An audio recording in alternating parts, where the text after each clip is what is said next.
ज्या महिला केवायसी करायला तयार असतील त्यांच्यासाठी पुन्हा ई-केवायसी ची विंडो सुरू करण्याची तयारी असल्याचं फडणवीस म्हणाले।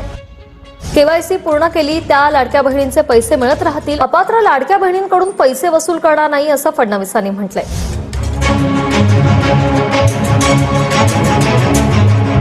लाडक्या बहिणींसाठी एक आनंदाची बातमी आहे, तो लवकरच लाडक्या बहिणींच्या खात्यामध्ये आता जमा होणार असल्याची माहिती मिळते।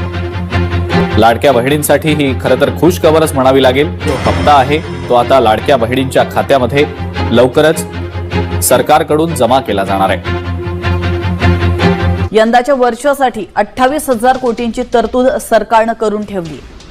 मुख्यमंत्री माझी लाडकी बहीण योजनेला आता 2 वर्ष पूर्ण झाली आहेत। लाभार्थ्यांच्या खात्यामध्ये जूनचा हप्ता जमा होणार आहे। ही योजना राज्यातील महिलांसाठी मोठा आधार ठरल्याची भावना महिला आणि बालविकास मंत्री आदिती तटकरे यांनी व्यक्त केलेली आहे। केवायसी न झालेल्या लाडक्या बहिणींसाठी अत्यंत महत्त्वाची बातमी आहे। ज्यांची केवायसी बाकी आहे त्यांना पुन्हा संधी देण्यास सरकारची तयारी आहे।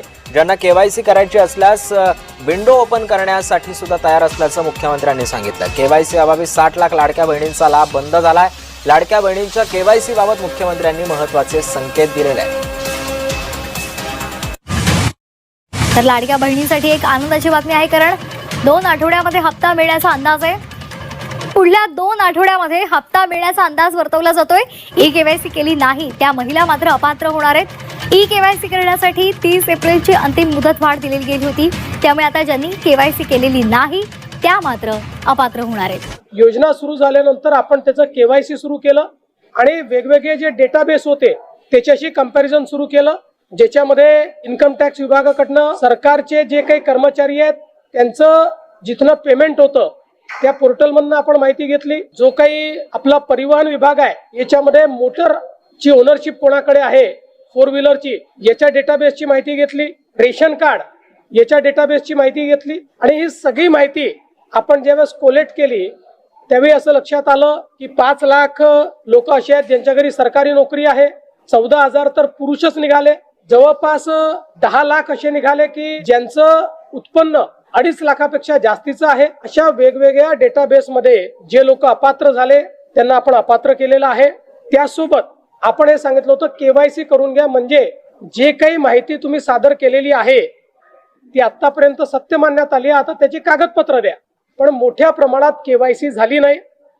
आता एक गोष्ट आपण लक्षात घ्या की ज्यांना अर्ज करता येतो, सेल्फ सर्टिफिकेशन करता येतं, त्यांना केवायसी करता येत नाही असं मानणं काही योग्य नाही।